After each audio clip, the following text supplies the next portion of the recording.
Well, we are continuing on our relationship talk, asking, do you know your partner's love language? How do you show your love to your partner? And we've got Beulah on the line from Johannesburg. Beulah, good morning. Welcome to Expresso.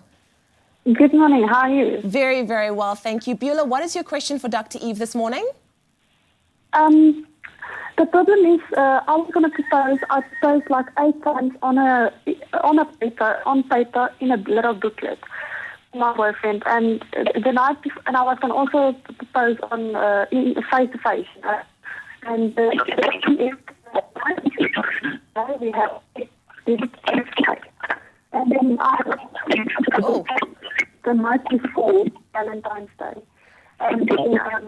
Beulah, we're losing you. But Beulah's basically saying that she's proposed to a boyfriend on paper and in person. They had a fight, broke up, but the only reason that he came back to her was because of the kids. But she was going to propose to him for Valentine's Day because it is a leap year this year. Let's go back to what we started the conversation, leigh-anne. What is the most important thing that we need in anyone's language of love? And it's going to be reliability and commitment. And it sounds like, Beulah, like your man is not, well, he's not your man because he's not showing any sign of commitment to you. 8 times. 8 Proposing times. 8 times.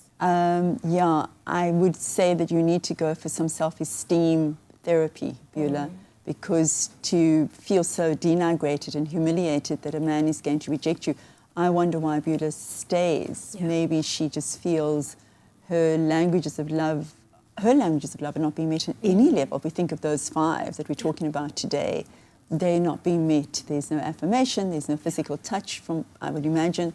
There is no gift giving, definitely not. Definitely not. Yeah, there is nothing here that would make her want to stay. And he was only coming back for the children. I'm sorry to say, but those children are going to suffer because they've got an angry, hurt mother.